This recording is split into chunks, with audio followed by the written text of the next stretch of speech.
एक दिवसीय उत्तराखंड दौरे पर पहुंचे नितिन गडकरी। टनकपुर में कई योजनाओं का करेंगे शिलान्यास।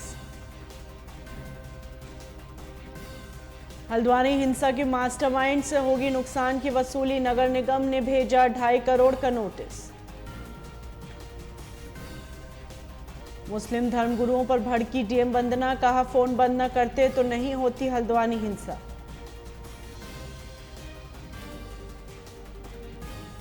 लोसर मेले में खेली गई आटे की होली। रासो तांदी नृत्य पर थिरके विधायक। पारंपरिक परिधान में नजर आए लोग। पहाड़ से मैदान तक बिगड़ा मौसम। ऊंचाई वाले इलाकों में बारिश बर्फबारी के आसार। 2 दिन का अलर्ट जारी।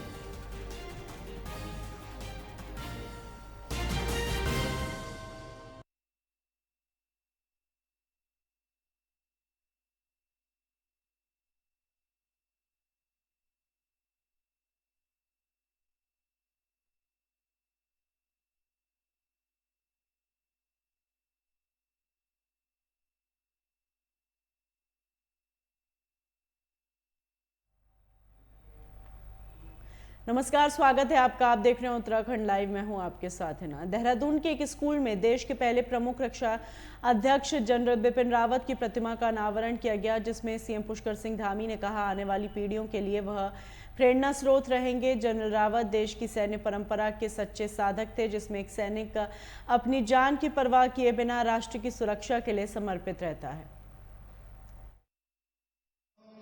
हमारे लिए प्रत्येक परिवार से उत्तराखंड के अंदर कोई सेना में होता है, कोई अर्धसैनिक बलों में, पैरामिलिट्री में, देश के किसी न किसी कोने में, किसी न किसी स्थान पर अपनी सेवा उत्तराखंड के लोग देते हैं। सैन्य सेवा हमारे लिए केवल एक रोजगार का साधन नहीं, वरन देश और समाज के लिए जीवन समर्पित करने का उत्कृष्ट मौका भी है। और स्वर्गीय जनरल बिपिन रावत ने अपने जीवन काल में उत्तराखंड की इसी सैन्य परंपरा का निर्वहन किया है। और मैं एक बार सुन भी रहा था, उन्होंने कहा कि सेना केवल एक नौकरी मात्र नहीं है, सेना देश सेवा है, सेना अपने आप का समर्पण है। मातृभूमि के लिए उनके 4 दशकों की मिसाल असाधारण वीरता और रणनीतिक कौशल से परिपूर्ण थी। 16 दिसंबर 1978 उन्हें 11 साल निस्वार्थ सेवा, असाधारण वीरता और रणनीतिक कौशल से परिपूर्ण थी। 16 दिसंबर 1978 उन्हें 11 जिला की 5वीं बटालियन में कमीशन मिला। और उस दिन से लेकर जीवन के अंतिम दिन तक वो केवल और केवल देश के लिए उन्होंने अपना जीवन लगाया। उन्होंने हर सांस देश के लिए दी। उनका सेनाध्यक्ष तथा प्रथम सीडीएस बनना। केंद्रीय रक्षा मंत्री राजनाथ सिंह ने उत्तराखंड को वीरों की भूमि और जनरल बिपिन रावत को रोल मॉडल बताया। उन्होंने कहा, देश के लोग स्वर्गीय जनरल बिपिन रावत को जनरल के रूप में, सीडीएस के रूप में और उत्तराखंड के निवासी के रूप में जानते हैं, लेकिन जिन लोगों ने उन्हें बहुत नज़दीक से देखा है वो जानते हैं वो शौर्य, साहस और शालीनता के अद्भुत संगम थे। यह तीनों चीज़ें उसी के भीतर हो सकती हैं जो आध्यात्मिक हो। उन्होंने कहा कि यहाँ द टॉन्स ब्रिज स्कूल में सीडीएस जनरल बिपिन रावत की प्रतिमा का अनावरण करते हुए कई और बातें कही।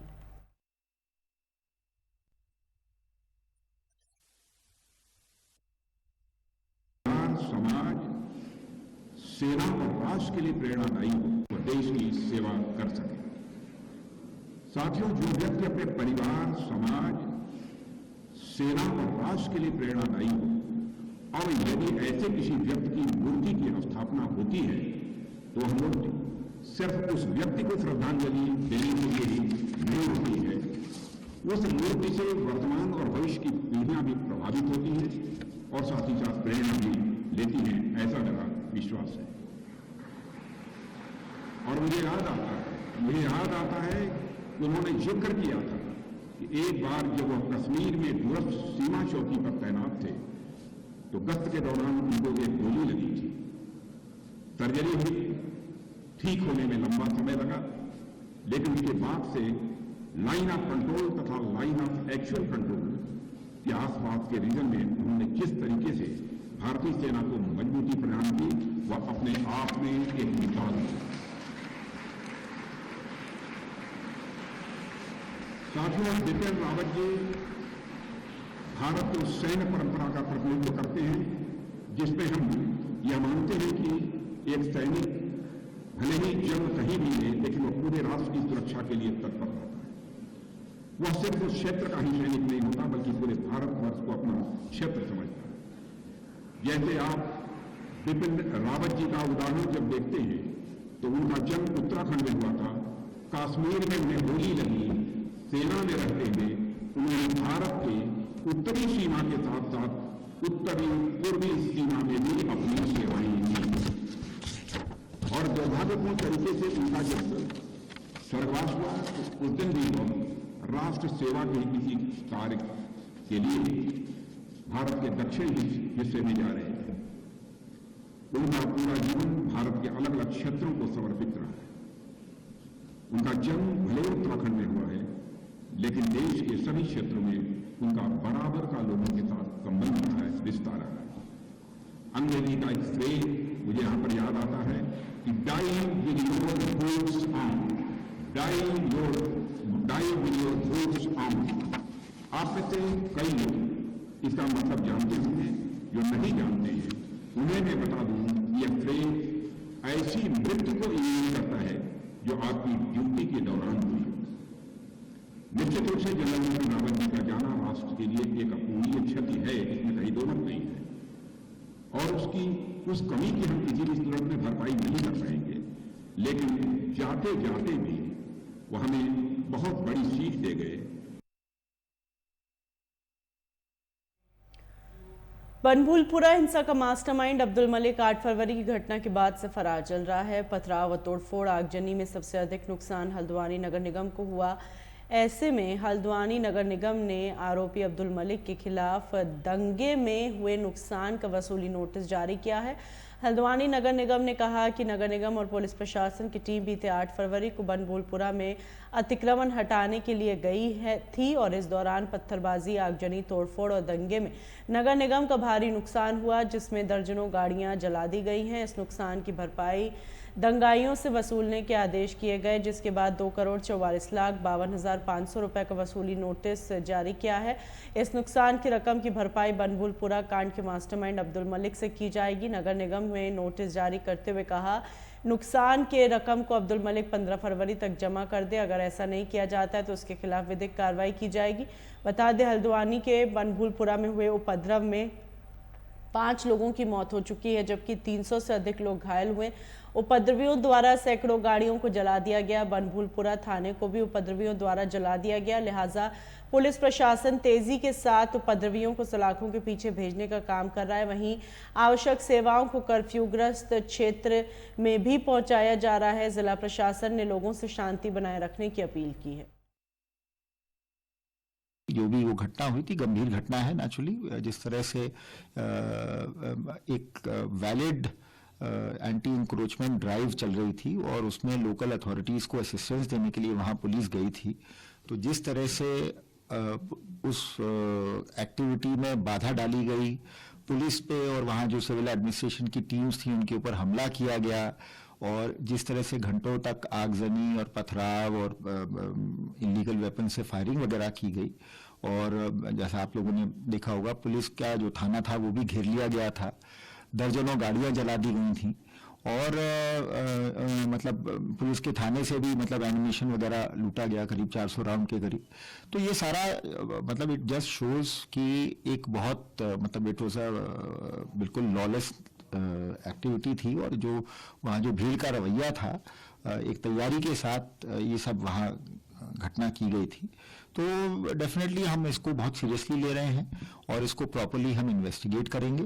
जो भी हमारे पास इसमें सीसीटीवी की फुटेज है, तमाम लोगों के कैमरा फोन का हमारे पास एविडेंस है, तो उस एविडेंस के आधार पे जो भी लोग इस वायलेंस के पीछे थे उनको चिन्हित किया जाएगा। और इसमें जो अब तक की पुलिस की जांच हुई है, क्या उसमें कुछ ऐसा सामने आया कि ये प्री प्लान कोई साजिश थी? देखिए अब मतलब जिस तरह से वायलेंस हुआ और जितनी देर वो चला तो 3-4 घंटे के करीब ये मॉब ने वहाँ पे वायलेंस किया। और जैसा फर्स्ट हैंड अकाउंट्स हैं हमारे पास कि किस तरह से पथराव हुआ, किस तरह से पेट्रोल बॉम्ब फेंके गए, किस तरह से अवैध हथियारों का इस्तेमाल किया गया। तो ये तो मतलब ऑब्वियसली ये बिना एक तैयारी, बिना प्लानिंग के इस इतनी समय तक और इस तरीके का वायलेंस नहीं हो सकता। तो डेफिनेटली देयर इज अ, ये वाला एंगल जो है ये हमारे लिए it is a matter of investigation. But मतलब प्राइमा फेसी जो जिस तरह से ये घटनाक्रम हुआ है, तो ये इट इज अ मतलब इम्पोर्टेंट इशू है कि इसको हम कंसिडर करें। अभी जो पुलिस की वहां इन्वेस्टिगेशन चल रही है या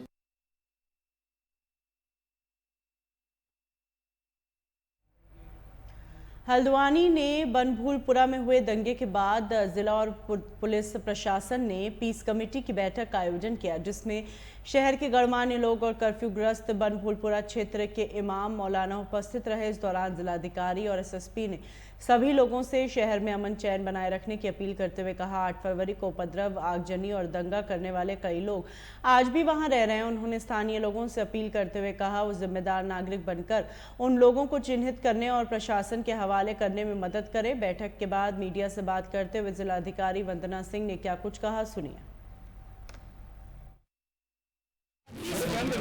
स्थितियाँ हैं वो सामान्य है, सभी जगह शांति है। हल्द्वानी में बाकी सारी सर्विसेज को खोल दिया गया है, सिर्फ बनभूलपुरा क्षेत्र में अभी वर्तमान में रिस्ट्रिक्शन इम्पोज करे गए हैं। जैसे जैसे स्थितियाँ सामान्य होती जाएंगी हम विभिन्न क्षेत्रों को और राहत देते जाएंगे। अभी हमारा पूरा फोकस ये है कि हल्द्वानी और जनपद के अन्य क्षेत्रों में भी कहीं किसी प्रकार की कोई प्रतिक्रिया न हो। अभी स्थिति जो सामान्य है, क्षेत्र को छोड़ के बाकी क्षेत्र में हम लोगों को पता है कि कर्फ्यू जो हटा दिया गया है। इसके साथ ही हमारे द्वारा जो एरिया है उसमें समय समय पर पेट्रोलिंग की जा रही है और एक फ्लैग मार्च हम लोगों ने किया था उसमें। तो अब वहाँ पर लोगों ने विश्वास भी जगाया कि अब इस तरीके की घटना नहीं होगी। इसके साथ ही कुछ गाँवों में मतलब इस तरह की सूचना है कि अभी भी कुछ इस तरीके के हथियार है वो चीज़ें हो सकती है, उसकी तलाशी चल रही है।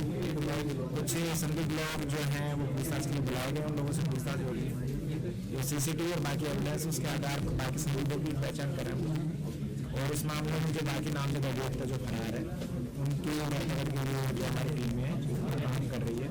अब्दुल भाई को लेकर क्या गिरफ्तार हो गया है, अभी भी नहीं हो पाया? देखिए उसके लिए हमारी टीम अभी काम कर रही है। देखे हैं लेकिन यह है कि वो इसको इस तरह से जोड़कर केंद्र सरकार द्वारा चलाई जा रही अग्निपथ योजना को लेकर भारतीय जनता पार्टी को कांग्रेसियों ने घेरना शुरू कर दिया है और इस योजना के नाम पर युवाओं के भविष्य से खिलवाड़ करने का आरोप भी लगाया। बता दें, जनपद उधम सिंह नगर के काशीपुर में युवा कांग्रेस ने प्रेस कॉन्फ्रेंस की। इसमें युवा कांग्रेस के महानगर अध्यक्ष राहुल रमनदीप ने बताया, अग्निपथ योजना के नाम पर मोदी सरकार युवाओं के भविष्य और सपनों के साथ खेल रहा है। 1.5 लाख युवा सेना में भर्ती हो गए थे, जिनका अभी तक ज्वाइनिंग लेटर नहीं दिया गया। भारतीय जनता पार्टी के पास जुमलों के सिवा कुछ और नहीं है।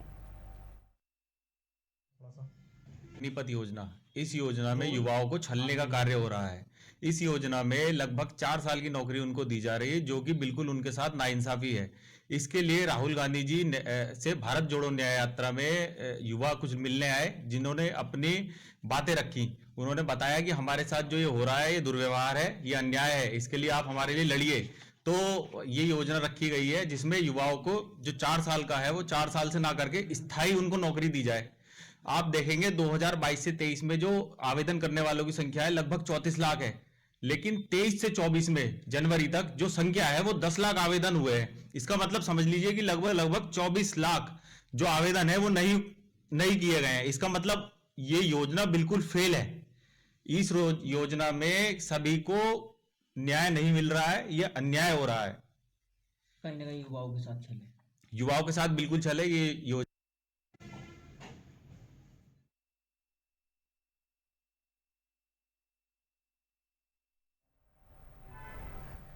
देश के अंदर एक तरफ किसान जहां मोदी सरकार को फिर से घेरने के लिए निकले हैं, तो दूसरी ओर किसान ही मोदी के एक फैसले से गदगद होते हुए दिखाई दे रहे हैं। जहां किसानों द्वारा मिठाई वितरण कर अपनी खुशी का इजहार किया गया। उधम सिंह नगर के जसपुर विधानसभा क्षेत्र में भारतीय किसान यूनियन टिकैत द्वारा किसानों द्वारा एक सभा का आयोजन किया गया। इस सभा में मोदी के एक फैसले को लेकर किसानों ने एक दूसरे को मिठाई खिलाकर अपनी खुशी का इजहार किया। दरअसल मोदी सरकार ने किसान नेता व देश के पूर्व प्रधानमंत्री चौधरी चरण सिंह को भारत रत्न से नवाजा, जिसके बाद किसानों ने प्रधानमंत्री मोदी का आभार व्यक्त किया। हमारे किसानों की समस्या तो चलती रहती, कुछ हमारी छोटी छोटी समस्या थी, कुछ खासकर आज जो हमारी मीटिंग थी, वैसे तो हमारी मासिक पंचायत तो 8 तारीख को ब्लॉक की होती है, 28 तारीख में, हर एक महीने की 28 तारीख में होती। तो आज जो खासकर हमने करी है मीटिंग, ये 2 महान हस्तियां जो देश की हस्तियां थी, एक जिसमें पूर्व प्रधानमंत्री चौधरी चरण सिंह जी और एक MS स्वामीनाथन जो वैज्ञानिक थे, ख्याति प्राप्त वर्ल्ड फेमस वैज्ञानिक थे, जो हरित क्रांति के जनक थे। उन्हें हमने भारत रत्न देने पर आज यहाँ खुशी जाहिर करी है और मिष्ठान वितरित किया है और केंद्र सरकार का धन्यवाद भी किया है, क्योंकि वो ऐसे एक महान नेता थे, वो भुलाए नहीं जा सकते। उन्होंने दिलों पर राज कर रहे हैं, वो हमारे बीच में नहीं है, आज उन्हें याद किया गया है, पर उनकी यादें जो उनके कार्य थे वो सदा याद रहेंगे, क्योंकि उनके कार्य ऐसे स्वर्णीय कार्य थे। ऐसे अगर पूरे नेता जैसे चौधरी चरण सिंह जैसे नेता अगर देश के अंदर कुछ चंद भी हो जाए, तो ये मैं कहूँगी कोई किसी भी जो जनता को परेशानी नहीं होगी। और ऐसे वैज्ञानिक अगर हमारे देश के अंदर अपने अधिकारों का जो जैसे जिस हिसाब से उन्होंने पालन किया है, तो कुछ हो जाए देश के अंदर, तो देश में कोई कमी किसी चीज की रहने वाली नहीं है। उन महान हस्तियों को भारत रत्न देने पर आज हमने खुशी जाहिर की है और केंद्र सरकार का धन्यवाद किया है।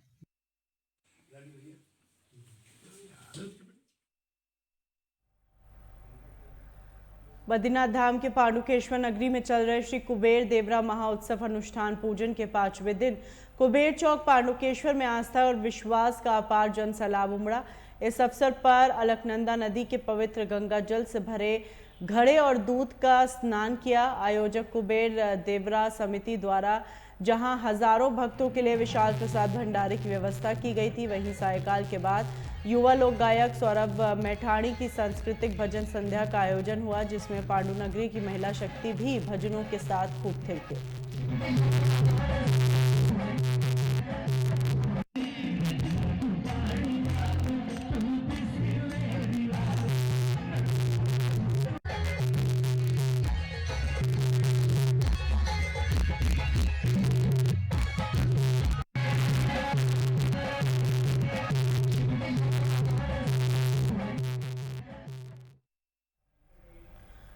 हरिद्वार में सोमवार को नारी शक्ति महोत्सव कार्यक्रम आयोजन किया गया, जिसमें सीएम धामी ने हरिद्वार जनपद के लिए 1168 करोड़ रुपए की लागत से 158 विकास योजनाओं का लोकार्पण एवं शिलान्यास किया। इस अवसर पर मुख्यमंत्री ने घोषणा की, बनभूलपुरा अतिक्रमण वाले स्थल पर पुलिस और अन्य संस्थान खोले जाएंगे। इस अवसर पर सांसद एवं पूर्व मुख्यमंत्री डॉक्टर रमेश पोखरियाल निशंक ने क्या कुछ कहा, सुनिए। बहुत ही भारत माता की नारी शक्ति जिंदाबाद। आज इस नारी शक्ति महोत्सव में हमारे मध्य में हमारे मुख्य अतिथि प्रदेश के बहुत ही लोकप्रिय मुख्यमंत्री, जिनके नेतृत्व में निरंतर ये प्रदेश विकास की नई नई गाथा लिख रहा है, आदरणीय पुष्कर सिंह धामी जी इस हरिद्वार क्षेत्र के बहुत ही लोकप्रिय सांसद, पूर्व मुख्यमंत्री आदरणीय निशंक जी, आदरणीय बंसल जी, आदरणीय हमारी राज्यसभा की बहन कल्पना जी, आदरणीय हमारे विधायक आदेश जी, बत्रा जी, आदरणीय जिला पंचायत अध्यक्ष जी राजेंद्र जी, आदरणीय हमारे दायित्वधारी श्यामवीर जी, हमारे दोनों लोकप्रिय जिलाध्यक्ष आदरणीय संदीप जी और प्रजापति जी, और उपस्थित भारतीय जनता पार्टी के सभी वरिष्ठ नेतागण और उपस्थित इतनी भारी संख्या में हमारी मातृशक्ति, सबसे पहले मैं आप सबका हार्दिक स्वागत और अभिनंदन करता हूं। और आप सबकी तरफ से, आप सबकी ओर से आज आपकी तालियों की गड़गड़ाहट इस जिले के अंतिम गांव तक जानी चाहिए। आप सबकी ओर से मुख्यमंत्री जी का हार्दिक स्वागत और अभिनंदन तालियों की गड़गड़ाहट के साथ आप सब बहनें करेंगी। आदरणीय मुख्यमंत्री जी को आज बधाई शुभकामनाओं के साथ कि ये राज्य भारत का पहला राज्य बना जिसने यूसीसी विधानसभा में पास कर और अब कानून बनने की अंतिम प्रक्रिया में वो आगे पहुंच गया है। और आदरणीय मुख्यमंत्री जी को मैं बधाई शुभकामनाएं देता हूं। जिस दिन ये बिल विधानसभा में आया उसी दिन राजस्थान के मुख्यमंत्री ने घोषणा की कि उत्तराखंड की तर्ज पर हम भी अपने राज्य में यूसीसी लागू करेंगे। इसके लिए भी आपको बधाई शुभकामनाएं देता हूं, क्योंकि आप सब लोग जानते हैं कि ये डिमांड लगातार निरंतर प्रदेश की, देश की जनता से लगातार आ रही थी। माननीय उच्चतम न्यायालय ने भी इस प्रकार के दिशा निर्देश दिए हैं, लेकिन सबसे पहले शुरुआत अगर किसी ने की है, और ये शुरुआत कभी ऐसे ही नहीं की, जब चुनाव हो रहे थे, चुनाव के समय माननीय मुख्यमंत्री जी ने जब भारतीय जनता पार्टी का मैनिफेस्टो बन रहा था, उस समय घोषणा की थी कि सरकार बनने के बाद यह उत्तराखंड सरकार सबसे पहले यूसीसी लागू करेगी। और आज आप देख रहे हैं कि आज पूरे देश का मार्गदर्शक ये यूसीसी बना है। और यही नहीं मित्रों, आप सब लोग जानते हैं हमारी बहनें कि इस यूसीसी के बनने के बाद सबसे ज्यादा शक्तिशाली अधिकार अगर किसी को मिलेंगे वो हमारी बहनों को मिलेंगे, मातृशक्ति को मिलेंगे। और आज इस अवसर पर मैं बधाई शुभकामनाएं माननीय मुख्यमंत्री जी को इसलिए भी देना चाहता हूं कि आपके नेतृत्व में न केवल ये अपितु आप देखेंगे कि आज 1000 करोड़ से 1100 करोड़ से ज्यादा की वो योजनाएं जो संपूर्ण जिले में आज उनका लोकार्पण और शिलान्यास हुआ है, इसके लिए भी मैं आपको बधाई शुभकामनाएं देता हूं। पुणे आई हुई इतनी भारी संख्या में बहनों को हार्दिक बधाई शुभकामनाएं और मुख्यमंत्री जी को बहुत बहुत स्वागत और धन्यवाद।